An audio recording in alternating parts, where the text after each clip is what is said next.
ಪಹಲ್ಗಾಮ್ನಲ್ಲಿ ನರಮೇಧ ಮಾಡಿದಂತಹ ಪಾಕಿಸ್ತಾನದ ಭಯೋತ್ಪಾದಕರು ಶ್ರೀಲಂಕಾಕ್ಕೆ ಓಡಿ ಹೋಗಿದ್ದಾರೆ. ಇಂಥದ್ದೊಂದು ಗುಮಾನಿ ಶುರುವಾಗಿದೆ. ಈ ಗುಮಾನಿಯ ಆಧಾರದಲ್ಲೇ ಶ್ರೀಲಂಕಾದಲ್ಲಿ ಶೋಧವನ್ನು ಕೈಗೊಳ್ಳಲಾಗಿದೆ. ಪಹಲ್ಗಾಮ್ ದಾಳಿಯ ಉಗ್ರರು ಶ್ರೀಲಂಕಾಕ್ಕೆ ಓಡಿ ಹೋದ್ರ, ಚೆನ್ನೈನಿಂದ ವಿಮಾನ ಮುಖಾಂತರ ಶ್ರೀಲಂಕಾಕ್ಕೆ ಓಡಿ ಹೋದ್ರ. ಚೆನ್ನೈನಿಂದ ಕೊಲಂಬೋಗೆ ಹೊರಟಿದ್ದಂತಹ ವಿಮಾನದಲ್ಲಿ ಶೋಧ ಕಾರ್ಯವನ್ನು ಕೈಗೊಳ್ಳಲಾಗಿದೆ. ಬಂಡಾರನಾಯಕೆ ಅಂತಾರಾಷ್ಟ್ರೀಯ ಏರ್ಪೋರ್ಟ್ನಿಂದ ಎಸ್ಕೇಪ್ ಆಗಿದ್ದಾರೆ. ಹಾಗಾದ್ರೆ ಈ ಉಗ್ರಗಾಮಿಗಳು ಚೆನ್ನೈನಿಂದ ಬಂದಂಥ ವಿಮಾನದಲ್ಲಿ 6 ಭಯೋತ್ಪಾದಕರು, ಪಹಲ್ಗಾಮ್ ದಾಳಿಯ 6 ಭಯೋತ್ಪಾದಕರು ಇದ್ದ ಬಗ್ಗೆ ಗುಪ್ತಚರ ಇಲಾಖೆ ಶ್ರೀಲಂಕಾಕ್ಕೆ ಮಾಹಿತಿಯನ್ನು ಕೊಟ್ಟಿತ್ತು ಅನುಮಾನದ ಆಧಾರದಲ್ಲಿ. ಈ ಹಿನ್ನೆಲೆಯಲ್ಲಿ ಚೆನ್ನೈನಿಂದ ಶ್ರೀಲಂಕಾದ ರಾಜಧಾನಿ ಕೊಲಂಬೋಗೆ ವಿಮಾನ ಬರ್ತಾ ಇದ್ದ ಹಾಗೆ ವಿಮಾನವನ್ನು ತೀವ್ರ ತಪಾಸಣೆಗೆ ಒಳಪಡಿಸಲಾಯಿತು. ಜೊತೆಗೆ ಶ್ರೀಲಂಕಾದ ಏರ್ಪೋರ್ಟ್ನಲ್ಲೂ ಕೂಡ ಶೋಧವನ್ನು ಕೈಗೊಳ್ಳಲಾಯಿತು.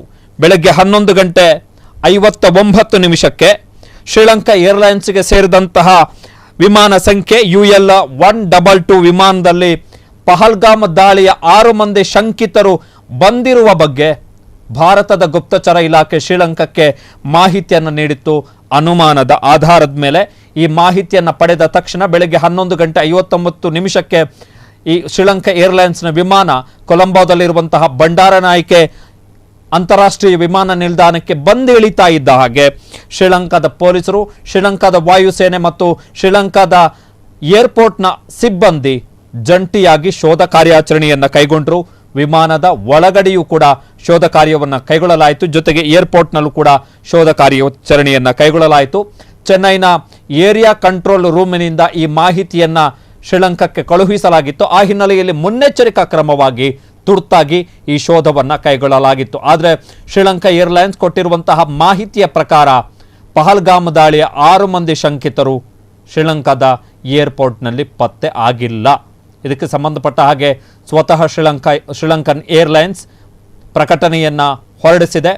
ಈ ಶೋಧ ಕಾರ್ಯಾಚರಣೆಯಿಂದಾಗಿ ಸಿಂಗಾಪುರಕ್ಕೆ ಹೊರಡಬೇಕಾಗಿದ್ದಂತಹ ವಿಮಾನ, ಕೊಲಂಬೋದಿಂದ ಸಿಂಗಾಪುರಕ್ಕೆ ಹೊರಡಬೇಕಾಗಿದ್ದಂತಹ ವಿಮಾನದ ಹಾರಾಟ ವಿಳಂಬ ಆಗಿದೆ. ಅದಕ್ಕೋಸ್ಕರ ವಿಷಾದಿಸ್ತೇವೆ. ನಾವು ಭದ್ರತೆಯ ದೃಷ್ಟಿಯಲ್ಲಿ ಪ್ರಯಾಣಿಕರ ಭದ್ರತೆ ಮತ್ತು ಸುರಕ್ಷತೆಗೆ ಅತ್ಯಂತ ಹೆಚ್ಚಿನ ಆದ್ಯತೆಯನ್ನು ಕೊಡ್ತೀವಿ ಎನ್ನುವಂತಹ ಪತ್ರಿಕಾ ಹೇಳಿಕೆಯನ್ನು ಶ್ರೀಲಂಕನ್ ಏರ್ಲೈನ್ಸ್ ಪ್ರಕಟ ಮಾಡಿದೆ. ಸೊ ಪಹಲ್ಗಾಮ್ ದಾಳಿಯ 6 ಮಂದಿ ಶಂಕಿತ ಭಯೋತ್ಪಾದಕರು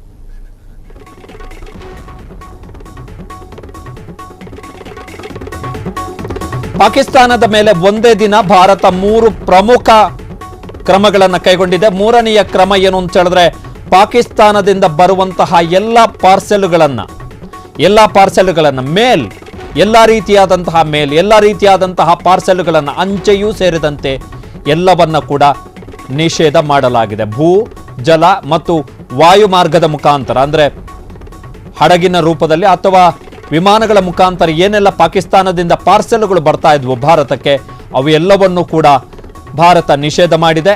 ಅವು ಇನ್ನು ಮುಂದೆ ಬರುವಂತಿಲ್ಲ. ತತ್ಕ್ಷಣದಿಂದಲೇ ಜಾರಿಯಾಗುವಂತೆ ಕೇಂದ್ರ ಸಂವಹನ ಸಚಿವಾಲಯ, ಕಮ್ಯುನಿಕೇಷನ್ ಮಿನಿಸ್ಟ್ರಿ ಏನಿದೆ, ಅದು ಈ ಆದೇಶವನ್ನು ಹೊರಡಿಸಿರುವಂಥದ್ದು.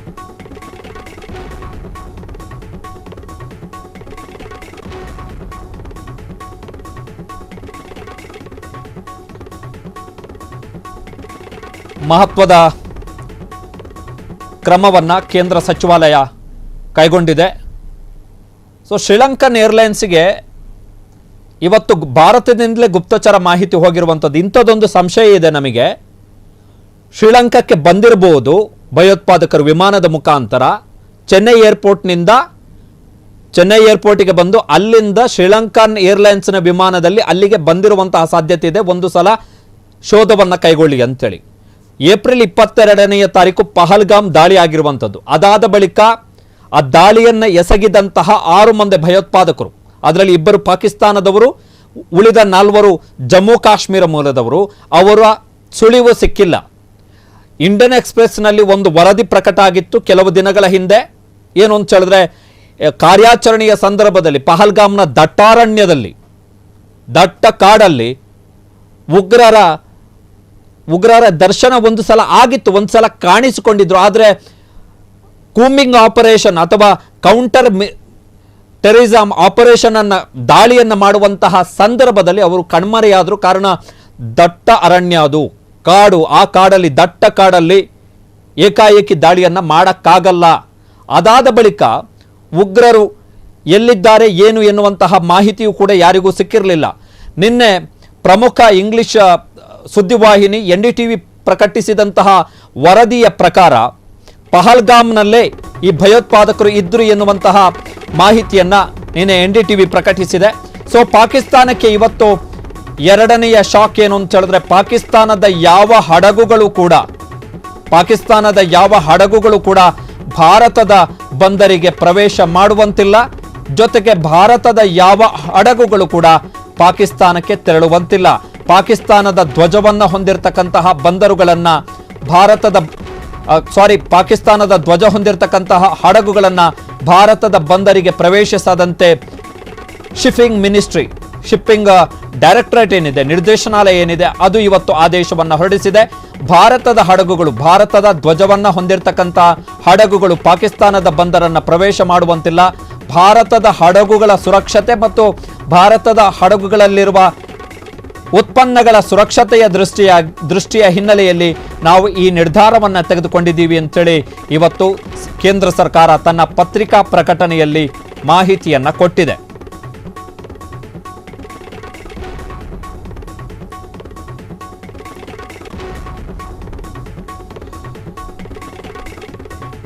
ಸೊ ಎರಡನೆಯ ಕ್ರಮ, ಮೂರನೆಯ ಕ್ರಮ ಹೇಳಿದ್ವಿ, ಪಾರ್ಸೆಲ್ಗಳನ್ನು ನಿಷೇಧ ಮಾಡಲಾಗಿದೆ. ಸೊ ನಾವು ಕಂಪ್ಲೀಟ್ಲಿ ಡಿಟ್ಯಾಚ್ಮೆಂಟ್, ಯಾವುದೇ ಸಂಪರ್ಕಗಳಿಲ್ಲ ಈಗ ಪಾಕಿಸ್ತಾನದ ಜೊತೆಗೆ. ಪಾಕಿಸ್ತಾನಕ್ಕೂ ನಮಗೂ ಯಾವುದೇ ಸಂಪರ್ಕ ಇಲ್ಲ. ನಾವು ವೀಸಾ ರದ್ದು ಮಾಡಿದ್ದೀವಿ, ಎಕ್ಸೆಪ್ಟ್ ಲಾಂಗ್ ಟರ್ಮ್ ವೀಸಾ ಹೊರತುಪಡಿಸಿ ವೀಸಾ ರದ್ದು ಮಾಡಿದ್ದೀವಿ. ಪಾಕಿಸ್ತಾನದ ಪ್ರಜೆಗಳು ಯಾರೆಲ್ಲ ಭಾರತದಲ್ಲಿ ತಂಗಿದ್ರು, ಎಕ್ಸೆಪ್ಟ್ ಲಾಂಗ್ ಟರ್ಮ್ ವೀಸಾ ಹೊರತುಪಡಿಸಿ, ಲಾಂಗ್ ಟರ್ಮ್ ವೀಸಾ ಅಂದರೆ ದೀರ್ಘಾವಧಿ ವೀಸಾದ ಅಡಿಯಲ್ಲಿ ಯಾರೆಲ್ಲ ಬಂದಿದ್ದಾರೆ ಭಾರತಕ್ಕೆ ಅವರನ್ನು ಹೊರತುಪಡಿಸಿ ಉಳಿದ ಎಲ್ಲ ಪಾಕಿಸ್ತಾನಿಗಳು ವಾಪಸ್ ಹೋಗಬೇಕು ಅಂತೇಳಿ ಆದೇಶವನ್ನು ಕೊಟ್ಟಿದ್ದೀವಿ. ಸಾರ್ಕ್ ವೀಸಾದ ಅಡಿಯಲ್ಲಿ ಯಾರೆಲ್ಲ ಬಂದಿದ್ರು ಭಾರತಕ್ಕೆ ಅವರನ್ನು ಕೂಡ ಪಾಕಿಸ್ತಾನಕ್ಕೆ ವಾಪಸ್ ಕಳುಹಿಸಿದ್ದೀವಿ.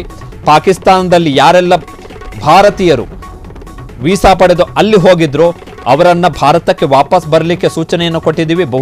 ಬಹುತೇಕ ಎಲ್ಲರೂ ಕೂಡ ಬಂದಿದ್ದಾರೆ. ಪಾಕಿಸ್ತಾನಕ್ಕೆ ಯಾರೂ ಕೂಡ ಹೋಗಬಾರ್ದು ಅಂತೇಳಿ ಭಾರತೀಯರಿಗೆ ಕೇಂದ್ರ ಸರ್ಕಾರ ಸೂಚನೆಯನ್ನು ಕೂಡ ಕೊಟ್ಟಿದೆ. ಸೊ ಇದರ ನಡುವೆ ಬೇರೆ ಕ್ರಮಗಳು ಬಂದಿರುವಂಥದ್ದು. ಒಂದು, ಪಾರ್ಸೆಲ್ಗಳಿಗೆ ನಿಷೇಧ, ಮೂರನೆಯ ಕ್ರಮ ಇವತ್ತು ಪ್ರಕಟ ಆಗಿರುವಂಥ ಕ್ರಮ. ಎರಡನೆಯದ್ದು, ಹಡಗುಗಳು ಪ್ರವೇಶ ಮಾಡುವಂತಿಲ್ಲ ಪಾಕಿಸ್ತಾನದಿಂದ, ಈ ಕಡೆಗೆ ಬರುವಂತಿಲ್ಲ. ನಮ್ಮ ಹಡಗುಗಳು ಪಾಕಿಸ್ತಾನದ ಬಂದರಿಗೆ ಹೋಗುವಂತಿಲ್ಲ.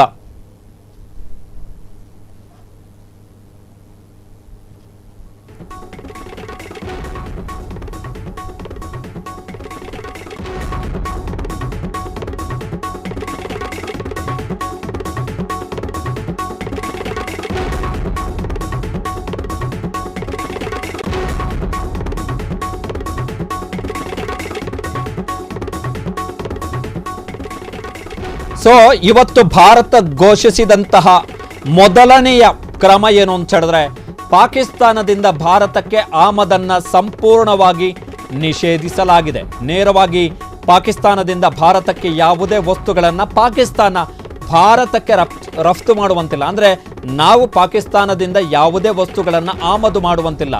ಮೂರನೆಯ ರಾಷ್ಟ್ರದ ಮುಖಾಂತರವೂ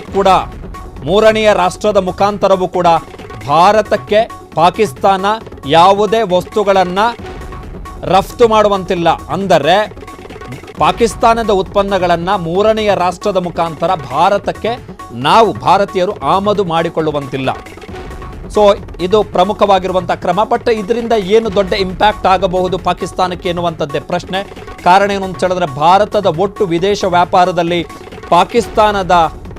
ಪಾಕಿಸ್ತಾನದಿಂದ ನಾವು ಮಾಡಿಕೊಳ್ತಾ ಇರುವಂತಹ ಆಮದಿನ ಪಾಲು ಕೇವಲ 0.0001%, 0.1% ಅಲ್ಲ, 0.0001%. 2019ರಲ್ಲಿ ಪುಲ್ವಾಮಾ ದಾಳಿ ಆದ ಬಳಿಕ ಭಾರತ ಪಾಕಿಸ್ತಾನದ ಉತ್ಪನ್ನಗಳ ಮೇಲೆ 200% ಆಮದು ಸುಂಕವನ್ನು ವಿಧಿಸಿತ್ತು. 200% ಆಮದು ಸುಂಕವನ್ನು ವಿಧಿಸಿತ್ತು. 2019ರಲ್ಲಿ ಭಾರತಕ್ಕೆ ಪಾಕಿಸ್ತಾನ ಮಾಡ್ತಾ ಇದ್ದಂತಹ ಆಮದಿನ ಪ್ರಮಾಣ 0.1%. ಆದರೆ ಪುಲ್ವಾಮಾ ದಾಳಿಯ ಬಳಿಕ ಭಾರತ ವಿಧಿಸಿದಂತಹ 200% ಆಮದು ಸುಂಕದ ಕಾರಣ, ಆಮದು ಸುಂಕ ಜಾಸ್ತಿ ಆದಾಗೆ ಬೇರೆ ಯಾವ ದೇಶದ ಉತ್ಪನ್ನಗಳ ಮೇಲೆ ಆಮದು ಸುಂಕವನ್ನು ಹೆಚ್ಚಳ ಮಾಡಲಾಗುತ್ತೋ ಆ ದೇಶದಿಂದ ಉತ್ಪನ್ನಗಳ ಖರೀದಿ ಅಥವಾ ರಫ್ತು ಕಮ್ಮಿ ಆಗುತ್ತೆ. ಸೊ ಪಾಕಿಸ್ತಾನದ ಉತ್ಪನ್ನಗಳ ಮೇಲೆ ಆಮದು ಸುಂಕವನ್ನು ಹೆಚ್ಚಳ ಮಾಡಿದ್ವಿ. ಇದರ ಪರಿಣಾಮವಾಗಿ 1,000 ಪಟ್ಟು ಆಮದು ಕಡಿಮೆ ಆಗಿದೆ. ಇವತ್ತು ಮತ್ತೊಂದು ಹೇಳಿಕೆಯನ್ನು ಕೊಟ್ಟಿದ್ದಾರೆ. ಒಂದು ವೇಳೆ ಸಿಂಧೂ ನದಿಯ ನೀರು ನಿಂತರೆ ಪಾಕಿಸ್ತಾನಿಯರು ಹಸಿವು ಮತ್ತು ಬಾಯಾರಿಕೆಯಿಂದ ಸಾಯಬೇಕಾಗತ್ತೆ ಅಂಥೇಳಿ ಸ್ವತಃ ಪಾಕಿಸ್ತಾನದ ರಕ್ಷಣಾ ಸಚಿವರೇ ಒಪ್ಪಿಕೊಂಡಿದ್ದಾರೆ. ಸ್ವತಃ ಪಾಕಿಸ್ತಾನದ ರಕ್ಷಣಾ ಸಚಿವರು. ಜೊತೆಗೆ ಅವರು ಇನ್ನೊಂದು ಬೆದರಿಕೆಯನ್ನು ಹಾಕಿದ್ದಾರೆ. ಒಂದು ವೇಳೆ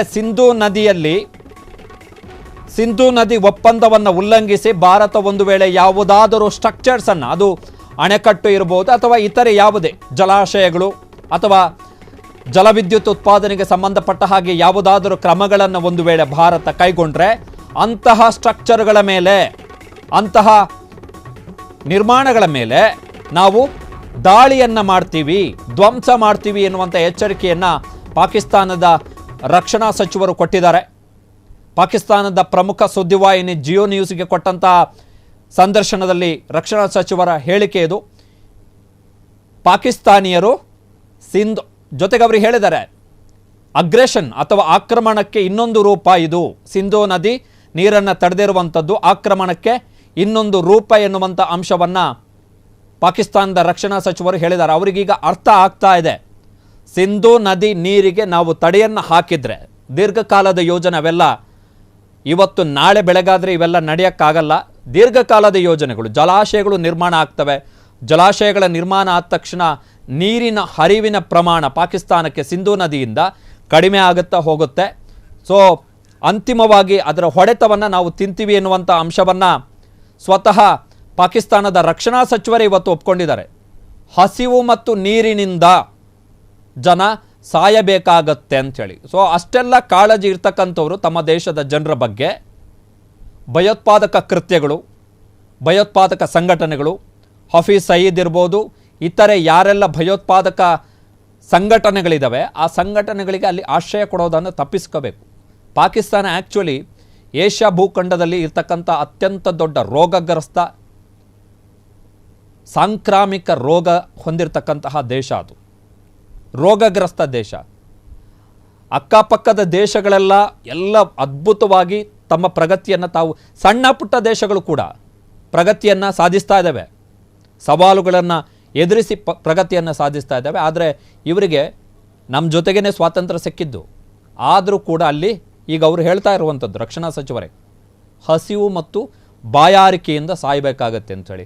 ಸೊ ಅಷ್ಟರ ಮಟ್ಟಿಗೆ ಭಾರತದ ಮೇಲೆ ಅವಲಂಬಿತ ಆಗಿರ್ತಕ್ಕಂತಹ ಒಂದು ದೇಶ ತನ್ನ ಪಕ್ಕದ ನೆರೆ ರಾಷ್ಟ್ರದ ಜೊತೆಗೆ ಹೇಗಿರಬೇಕು, ಅದರ ಜೊತೆಗೆ ಬಾಂಧವ್ಯವನ್ನು ಹೇಗೆ ಗಟ್ಟಿಗೊಳಿಸಬೇಕು ಅನ್ನೋದರ ಬದಲಾಗಿ ನಮ್ಮ ಮೇಲೇ ಸಂಚು, ನಮ್ಮ ಮೇಲೇ ದಾಳಿ, ನಮ್ಮ ಮೇಲೇ ಶತ್ರುಗಳು, ಭಯೋತ್ಪಾದಕರು, ಉಗ್ರರನ್ನು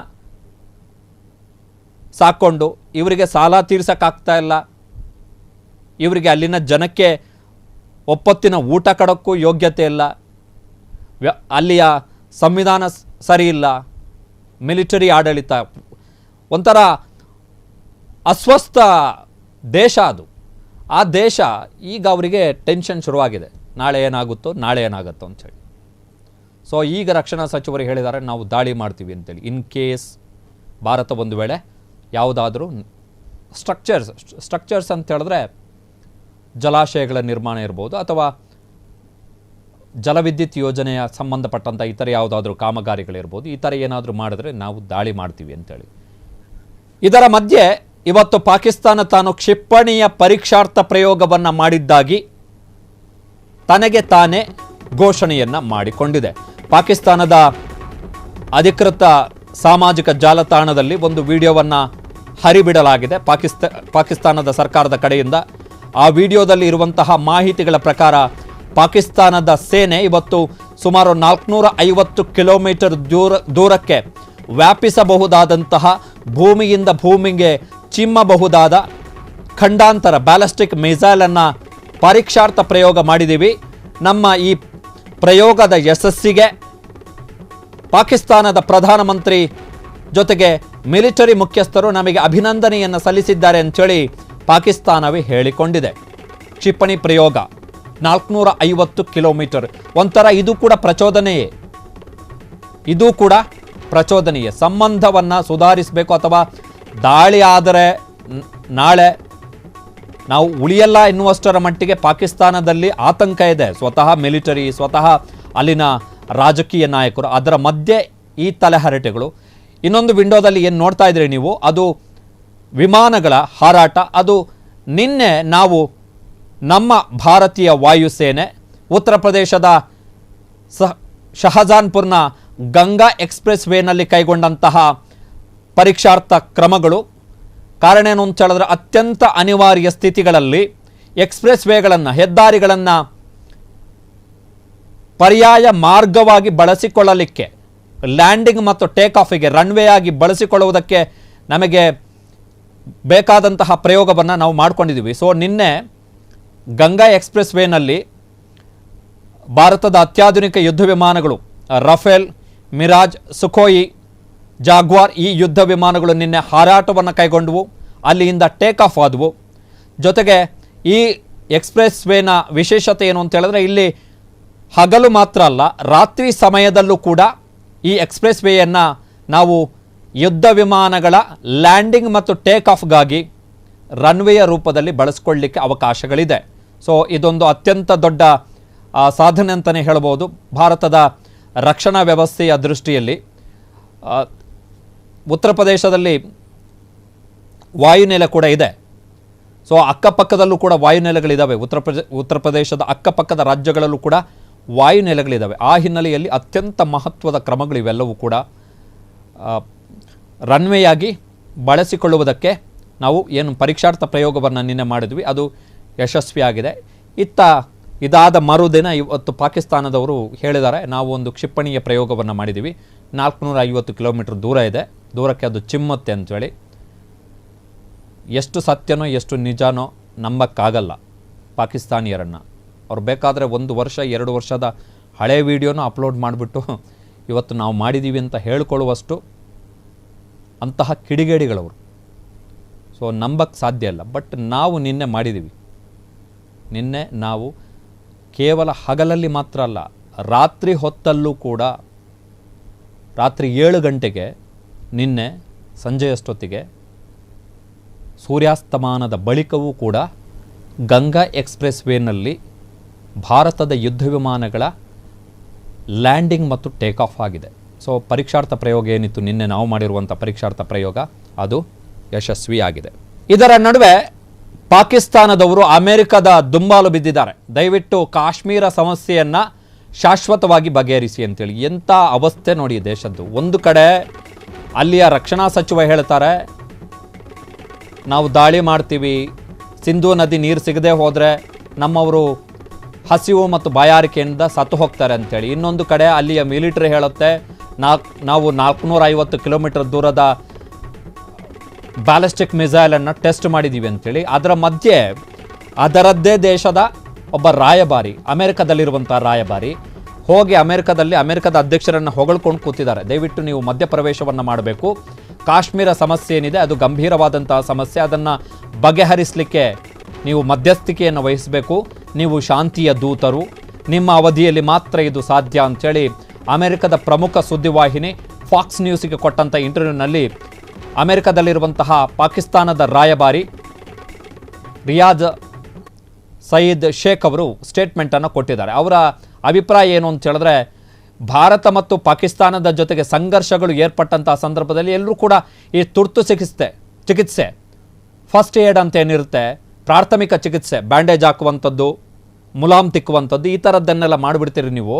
ಆದರೆ ದೀರ್ಘಕಾಲದ ಸಮಸ್ಯೆ, ಅದನ್ನು ದೀರ್ಘಕಾಲಕ್ಕೆ ಬಗೆಹರಿಸಲಿಕ್ಕೆ ನೀವು ಯಾರು ಪ್ರಯತ್ನವನ್ನು ಪಡ್ತಾ ಇಲ್ಲ. ಒಂದು ವೇಳೆ ಈ ರೀತಿ ಆದರೆ, ಒಂದು ವೇಳೆ ದುಸ್ಸಾಹಸಗಳೇನಾದರೂ ಆಗಿಬಿಟ್ರೆ ದುಸ್ಸಾಹಸಗಳು ಅಥವಾ ತಪ್ಪು ಲೆಕ್ಕಾಚಾರಕ್ಕೆ ಎರಡೂ ದೇಶಗಳು ಬಂದುಬಿಟ್ರೆ ಪರಮಾಣು ಯುದ್ಧ ಆಗಬಹುದು, ಪರಮಾಣು ನ್ಯೂಕ್ಲಿಯರ್ ವಾರ್ ಆಗ್ಬೋದು ಎರಡೂ ದೇಶಗಳ ನಡುವೆ. ಇದು ಜನನಿಬಿಡ ದೇಶ, ಅಂದರೆ ಭಾರತ ಕೂಡ ಜನಸಂಖ್ಯೆಯ ದೃಷ್ಟಿಯಲ್ಲಿ ಎರಡನೆಯ ಸ್ಥಾನದಲ್ಲಿರುವಂತಹ ದೇಶ. ಹೀಗಾಗಿ ಜನನಿಬಿಡ ಡೆನ್ಸಿಟಿ ಜಾಸ್ತಿ ಇರುವಂತಹ ಈ ಎರಡು ದೇಶಗಳ ದೃಷ್ಟಿಯಲ್ಲಿ ಉಚಿತವಲ್ಲ, ಒಳ್ಳೆಯದಲ್ಲ ಎನ್ನುವಂಥ ಅಂಶವನ್ನು ಪಾಕಿಸ್ತಾನದಲ್ಲಿರುವಂಥ ಅಮೆರಿಕದ ರಾಯಭಾರಿ ಹೇಳಿದ್ದಾರೆ. ಸೊ ಇವರ ಈಗ ಆಲೋಚನೆ ಏನು ಅಂತ ಹೇಳಿದ್ರೆ, ಹೇಗಾದರೂ ಮಾಡಿ ಡೊನಾಲ್ಡ್ ಟ್ರಂಪ್ ಅಮೆರಿಕದ ಅಧ್ಯಕ್ಷರನ್ನು ಪುಸಲಾಯಿಸಿ, ಅವರ ತಲೆ ಸವರಿ, ಅವರನ್ನು ಹೇಗಾದರೂ ಒಪ್ಪಿಸಿ ನೀವು ಮಧ್ಯಪ್ರವೇಶ ಮಾಡಬೇಕು, ಈ ಥರ ಮಾಡಿ ಕಾಶ್ಮೀರ ಸಮಸ್ಯೆಯನ್ನು ಶಾಶ್ವತವಾಗಿ ಬಗೆಹರಿಸಿ ಅಂತೇಳಿ. ಬಟ್ ನಾವು ನಮ್ಮ ದೇಶ ಭಾರತದ ದೀರ್ಘಕಾಲದ ಸ್ಟ್ಯಾಂಡ್ ಏನು ಅಂತ ಹೇಳಿದ್ರೆ, ದ್ವಿಪಕ್ಷೀಯ ವಿಚಾರದಲ್ಲಿ ಮೂರನೆಯವರು ತಲೆ ಹಾಕುವಂತಿಲ್ಲ, ನಿಮ್ಮ ಕೆಲಸ ಅಲ್ಲ ಅದು ಅಂಥೇಳಿ ನಾವು ಸ್ಪಷ್ಟವಾಗಿ ಹೇಳಿದ್ದೀವಿ. ಈ ಹಿಂದಿನಿಂದಲೂ ಕೂಡ ಹೇಳ್ತಾ ಬರ್ತಾ ಇದ್ದೀವಿ. ನಾವು ನಮ್ಮಿಬ್ಬರ ವಿಚಾರದಲ್ಲಿ ದ್ವಿಪಕ್ಷೀಯ ಸಂಘರ್ಷಗಳೇನಿದೆ ಅದರಲ್ಲಿ ಮೂರನೆಯವರಿಗೆ ತಲೆ ಹಾಕಲಿಕ್ಕೆ ಅವಕಾಶಗಳಿಲ್ಲ. ಇದು ಭಾರತದ ನಿರ್ಧಾರ, ಇದು ಭಾರತದ ದೀರ್ಘಕಾಲದ ನಿಲುವು. ಬಟ್ ಇವರು ಹೋಗಿ ಅಲ್ಲಿ ಡೊನಾಲ್ಡ್ ಟ್ರಂಪಿಗೆ ಬಕೆಟ್ ಇಟ್ಕೊಂಡು ಓಲೈಕೆ ಮಾಡ್ಕೊಂಡು ಕೂತಿದ್ದಾರೆ. ಮುಖ್ಯಮಂತ್ರಿ ಸಿದ್ದರಾಮಯ್ಯ ಅವರನ್ನು ಉಪ್ಪಾರ ಸಮುದಾಯದ ನಿಯೋಗ ಇವತ್ತು ಭೇಟಿಯಾಗಿದೆ. ಅತ್ಯಂತ ಮಹತ್ವದ ಭೇಟಿ. ಮುಖ್ಯಮಂತ್ರಿ ಸಿದ್ದರಾಮಯ್ಯನವರಿಗೆ ಉಪ್ಪಾರ ಸಮುದಾಯದವರು ಮನವಿಯನ್ನು ಮಾಡಿದ್ದಾರೆ. ದಯವಿಟ್ಟು ನಮ್ಮ ಸಮುದಾಯಕ್ಕೆ ರಾಜಕೀಯ ಸ್ಥಾನಮಾನವನ್ನು ಕೊಡಿ ಅಂಥೇಳಿ, ರಾಜಕೀಯ ಸ್ಥಾನಮಾನವನ್ನು ಕೊಡಿ ಅಂಥೇಳಿ ಮನವಿಯನ್ನು ಮಾಡಿದ್ದಾರೆ. ಉಪ್ಪಾರ ಸಮುದಾಯದ ಸ್ವಾಮೀಜಿ ಅವರ ನೇತೃತ್ವದಲ್ಲಿ ಈ ನಿಯೋಗ ಮುಖ್ಯಮಂತ್ರಿಗಳನ್ನು ಇವತ್ತು ಭೇಟಿಯಾಗಿರುವಂಥದ್ದು. ಭೇಟಿಯ ಸಂದರ್ಭದಲ್ಲಿ ಉಪ್ಪಾರ ಸಮುದಾಯದ ಏಕೈಕ MLA ಕರ್ನಾಟಕದಲ್ಲಿರುವಂಥದ್ದು ಪುಟ್ಟರಂಗ ಶೆಟ್ಟಿಯವರು, ಚಾಮರಾಜನಗರ ವಿಧಾನಸಭಾ ಕ್ಷೇತ್ರದಲ್ಲಿ ದೈತ್ಯ ರಾಜಕಾರಣಿ, ಲಿಂಗಾಯತ ಸಮುದಾಯದ ಪ್ರಮುಖ, ಈಗ ಕೇಂದ್ರ ಸಚಿವರಾಗಿರುವಂತಹ ವಿ ಸೋಮಣ್ಣ ಅವರನ್ನು ಹೀನಾಯವಾಗಿ ಸೋಲಿಸಿ ಪ್ರಚಂಡ ಮತಗಳ ಅಂತರದಿಂದ ಗೆದ್ದಂತಹ ಪುಟ್ಟರಂಗ ಶೆಟ್ಟಿಯವರು ಏಕೈಕ MLA. 224 MLAಗಳ ಪೈಕಿ ಪುಟ್ಟರಂಗ ಶೆಟ್ಟಿಯವರು ಏಕೈಕ ಉಪ್ಪಾರ ಸಮುದಾಯದ MLA. 2018ರಲ್ಲಿ ಕುಮಾರಸ್ವಾಮಿ ಅವರ ಸರ್ಕಾರದ ಅವಧಿಯಲ್ಲಿ ಇವರಿಗೆ ಸಚಿವ ಸ್ಥಾನ ಕೊಡಲಾಗಿತ್ತು. ಬಟ್ ಈ ಬಾರಿ ಸಚಿವ ಸ್ಥಾನ ಕೊಟ್ಟಿಲ್ಲ. ಸೊ ಹಾಗಾಗಿ ಉಪ್ಪಾರ ಸಮುದಾಯದವರು ಭೇಟಿಯಾಗಿ ಮುಖ್ಯಮಂತ್ರಿಗಳಿಗೆ ಮನವಿಯನ್ನು ಸಲ್ಲಿಸಿದ್ದಾರೆ. ರಾಜಕೀಯ ಸ್ಥಾನಮಾನ, ಗೆದ್ದಂಥ ಒಬ್ಬ ಶಾಸಕ, ಇರುವಂಥ ಏಕೈಕ ಶಾಸಕ, ಆತನಿಗೆ ಸಚಿವ ಸ್ಥಾನ ಕೊಡಬೇಕು. ಆಗ ಸಮುದಾಯಕ್ಕೆ ರಾಜಕೀಯ ಸ್ಥಾನಮಾನ ಕೊಟ್ಟ ಹಾಗೆ ಆಗತ್ತೆ ಸರ್ಕಾರದಲ್ಲಿ. ಈ ಬಾರಿ 2023ರಲ್ಲಿ ಮುಖ್ಯಮಂತ್ರಿ ಸಿದ್ದರಾಮಯ್ಯನವರ ಎರಡನೆಯ ಸರ್ಕಾರದ ಅವಧಿಯಲ್ಲಿ ಪುಟ್ಟರಂಗ ಶೆಟ್ಟಿಯವರು ತುಂಬ ನಿರೀಕ್ಷೆಯಲ್ಲಿದ್ದರು, ಸಚಿವ ಸ್ಥಾನ ಸಿಗಬಹುದು ಅಂಥೇಳಿ. ಮುಖ್ಯಮಂತ್ರಿ ಸಿದ್ದರಾಮಯ್ಯನವರ ಆಪ್ತರು ಕೂಡ ಹೌದು, ನಿರೀಕ್ಷೆಯಲ್ಲಿದ್ದರು ನಮಗೆ ಸಿಕ್ಕೇ ಸಿಗುತ್ತೆ ಅಂಥೇಳಿ. ಒಬ್ಬ MLA ಮಾತ್ರ ಇರೋದರಿಂದಾಗಿ ಸಮುದಾಯಕ್ಕೆ ಮಣೆ ಹಾಕಬಹುದು ಅಂಥೇಳಿ. ಬಟ್ ಕೊಡಲಿಲ್ಲ. ಆ ಹಿನ್ನೆಲೆಯಲ್ಲಿ ಇವತ್ತು ಮುಖ್ಯಮಂತ್ರಿಗಳನ್ನು ಭೇಟಿಯಾಗಿ ಮನವಿಯನ್ನು ಸಲ್ಲಿಸಿದರೆ ಕೊಡಬೇಕು. ಕಾರಣ ಏನು ಅಂತ ಹೇಳಿದ್ರೆ, ಸಮುದಾಯದ ರೆಪ್ರೆಸೆಂಟೇಷನ್ ಆಗಬೇಕಲ್ಲ. ಇವರು ಏಕೈಕ MLA, ಕಾಂಗ್ರೆಸ್ನಲ್ಲಿ ಮಾತ್ರ ಇರುವಂಥ MLA. BJPಯಲ್ಲೂ ಕೂಡ ಉಪ್ಪಾರ ಸಮುದಾಯದ MLA ಇಲ್ಲ, JDSನಲ್ಲೂ ಕೂಡ ಉಪ್ಪಾರ ಸಮುದಾಯದ MLA ಇಲ್ಲ. ಇರುವಂತಹ ಏಕೈಕ ಶಾಸಕ ಅದು ಪುಟ್ಟರಂಗ ಶೆಟ್ಟಿಯವರು. ಸೊ ಸಮುದಾಯ ಸಹಜವಾಗಿ ನಿರೀಕ್ಷೆ ಮಾಡುತ್ತೆ, ನಮ್ಮ ಸಮುದಾಯಕ್ಕೆ ಪೊಲಿಟಿಕಲ್ ಪ್ರಾತಿನಿಧ್ಯ ಬೇಕು ಅಂಥೇಳಿ. ದೊಡ್ಡ ಸಮುದಾಯಗಳೇ ಅವಕಾಶಗಳನ್ನು ಕಿತ್ಕೊಂಡ್ರೆ ಸಣ್ಣ ಸಣ್ಣ ಸಮುದಾಯಗಳು ಏನು ಮಾಡಬೇಕಾಗಾದ್ರೆ? ಇದರ ಜೊತೆಗೆ ಇವತ್ತು ಮುಖ್ಯಮಂತ್ರಿ ಸಿದ್ದರಾಮಯ್ಯ ಅವರನ್ನು ಹಿಂದುಳಿದ ಮತ್ತು ದಲಿತ ಸಮುದಾಯಗಳ ಸ್ವಾಮೀಜಿಗಳು ಭೇಟಿಯನ್ನು ಮಾಡಿದ್ದಾರೆ.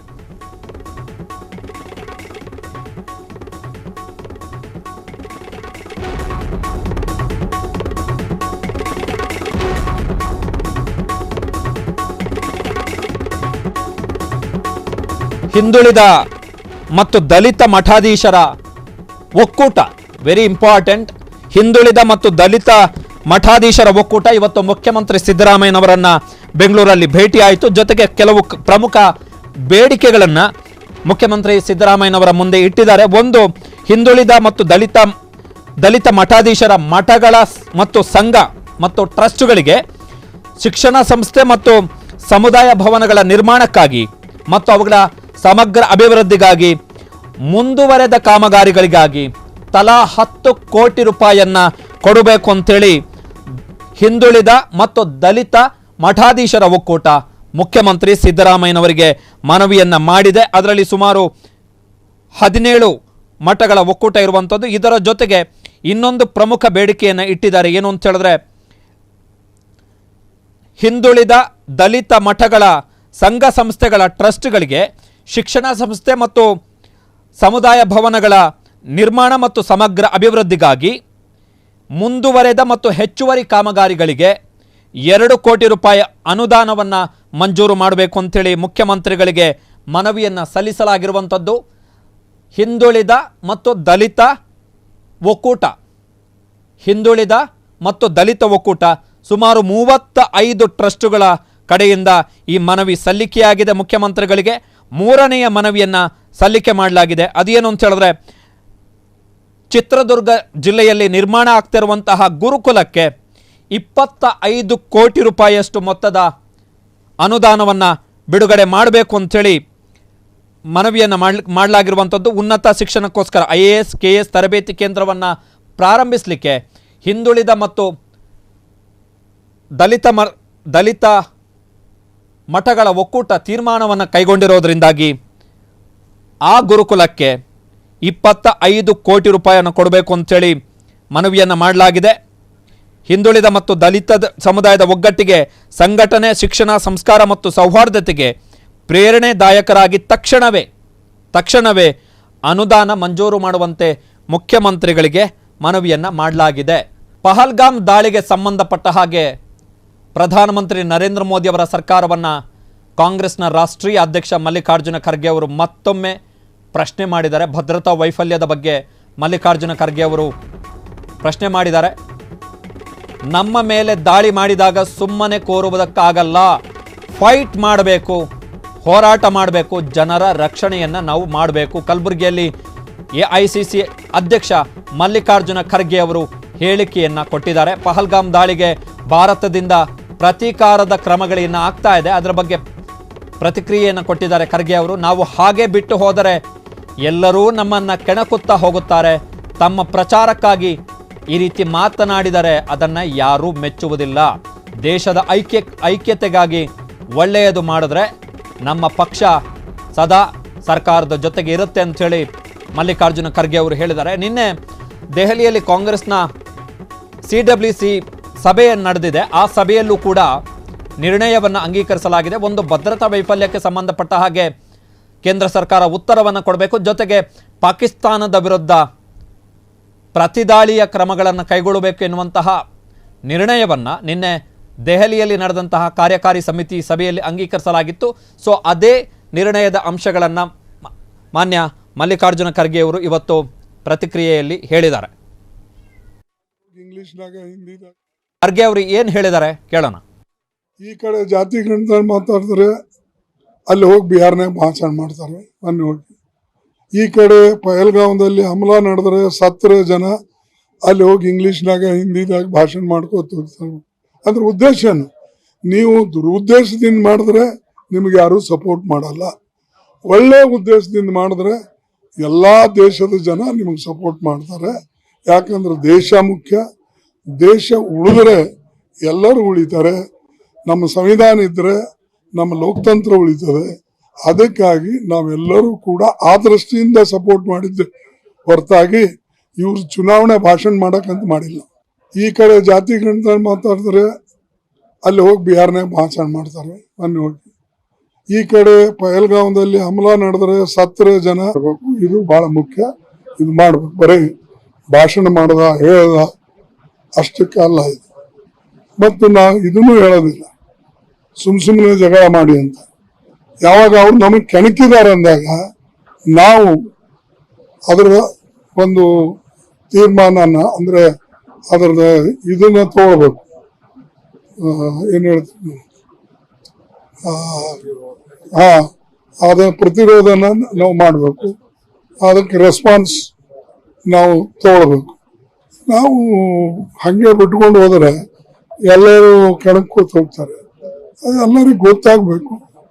ನಾವು ನಮಗೆ ಯಾರು ಕೆಣಕ್ತಾರೋ ನಾವು ಅವ್ರಿಗೆ ಬಿಡೋದಿಲ್ಲ ಅಂತಕ್ಕಂಥದ್ದು ಇರ್ಬೇಕು. ಇಂಡಿಯಾ ಗೌರ್ಮೆಂಟ್ ಮೊದಲು ಕೂಡ ಕೆಲವೊಂದು 5-6 ಕಂಡೀಷನ್ ಹಾಕಿದ್ರು, ಈಗೂ ಕೂಡ ಹಾಕಿದ್ದಾರೆ. ಅದ್ರಾಗ ನೋಡಿ, ಇದ್ರಾಗ ನಾವು ಹೇಳ್ತಕ್ಕಂಥದ್ದು ಏನೂ ಇಲ್ಲ. ನಾನು ಸ್ಪಷ್ಟವಾಗಿ ನಿಮ್ಮಲ್ಲೇ ಇಲ್ಲಿ ಇದ್ದಾಗ ಗುಲ್ಬರ್ಗಾದಲ್ಲಿ ಪ್ರೆಸ್ ಕಾನ್ಫರೆನ್ಸ್ ಮಾಡಿದಾಗ ಹೇಳಿದ್ದೇವೆ, ದೇಶದ ಐಕ್ಯತೆಗಾಗಿ ಏನೇ ಒಳ್ಳೇದು ಮಾಡಿದ್ರೆ ನಮ್ಮ ಪಕ್ಷದ ಬೆಂಬಲ ಇದೆ ಅಂತ ನಾವು ಹೇಳಿದ್ದೇವೆ, ಅಪೋಸಿಷನ್ ಪಾರ್ಟಿದು ಬೆಂಬಲ. ಈಗ ಇದನ್ನ ಅವರು ಎಲ್ಲರಿಗೂ ವಿಶ್ವಾಸನಾಗಿ ತೆಗೆದುಕೊಂಡು ಏನು ಹೆಜ್ಜೆ ಇಡ್ತಾರೋ ಅದನ್ನ ನಾವು ಸಪೋರ್ಟ್ ಮಾಡ್ಕೊಂಡು ಬಂದಿದ್ದೇವೆ, ಮಾಡ್ತೀವಿ. ಸೊ ಭಾರತ ಏನು ಮಿಲಿಟರಿ ಕ್ರಮವನ್ನು ಕೈಗೊಂಡಿದೆ ಎನ್ನುವಂಥದ್ದು ಪ್ರಮುಖ. ನಾವು ಈಗ ರಾಜತಾಂತ್ರಿಕ ಕ್ರಮಗಳನ್ನು ಕೈಗೊಂಡಿದ್ದೀವಿ, ವ್ಯಾಪಾರ ವಹಿವಾಟನ್ನು ನಿಲ್ಲಿಸಲಿಕ್ಕೆ ಇವತ್ತು ಮತ್ತೆ 3 ಆ್ಯಕ್ಷನ್ಸನ್ನು ತಗೊಂಡಿದ್ದೀವಿ. ಬಟ್ ಇನ್ನು ಭಯೋತ್ಪಾದಕರು ಸಿಕ್ಕಿಲ್ಲ. ಏಪ್ರಿಲ್ 22ನೇ ತಾರೀಕು ಭಯೋತ್ಪಾದಕ ದಾಳಿ ಆಗಿರುವಂಥದ್ದು. ಅದಾದ ಬಳಿಕ ಇದುವರೆಗೂ ಕೂಡ ಭಯೋತ್ಪಾದಕರ ಸುಳಿವು ಪತ್ತೆಯಾಗಿಲ್ಲ, ಭಯೋತ್ಪಾದಕರು ನಮ್ಮ ಕಾರ್ಯಾಚರಣೆಯಲ್ಲಿ ಹತರಾಗಿಲ್ಲ. ಈಗ ಆರಂಭದಲ್ಲಿ ಒಂದು ಸುದ್ದಿ ಕೊಟ್ವಿ, ಅದರಲ್ಲಿ ಶ್ರೀಲಂಕಾಕ್ಕೆ ಓಡಿ ಹೋಗಿರಬಹುದು ಎನ್ನುವಂಥ ಗುಮಾನಿಯನ್ನು ಸರ್ಕಾರವೇ ವ್ಯಕ್ತಪಡಿಸ್ತು. ಸೊ ಎಲ್ಲಿ ಹೋದರು ಭಯೋತ್ಪಾದಕರು ಅಂಥೇಳಿ ಅಮಿತ್ ಶಾ ಅವರು ಸ್ಟೇಟ್ಮೆಂಟ್ ಒಂದನ್ನು ಕೊಟ್ಟಿದ್ದಾರೆ. ಚುಂಚುಣಿಕೆ ಅಂದರೆ ಪತ್ತೆ ಹಚ್ಚಿ ಒಬ್ಬೊಬ್ಬರನ್ನು ಹೆಕ್ಕಿ ತೆಗೆದು ನಾವು ಮುಗಿಸ್ತೀವಿ ಅಂಥೇಳಿ. ಬಟ್ ಏಪ್ರಿಲ್ 22ನೇ ತಾರೀಕಿನ ದಿನದಂದು ನಡೆದಂಥ ಭಯೋತ್ಪಾದಕ ದಾಳಿಗೆ ಇದುವರೆಗೂ ಕೂಡ ಮಿಲಿಟರಿ ಕ್ರಮಗಳು ಆಗಿಲ್ಲ. ಸೊ ಇದು ಈ ಕ್ಷಣದ ಸುದ್ದಿ. ಕ್ಷಣದ ಸುದ್ದಿಗಾಗಿ ನೋಡ್ತಾ ಇರಿ ಫ್ರೀಡಮ್ ಟಿವಿ. ಇದು ಜನಸಾಮಾನ್ಯರ ಶಕ್ತಿ.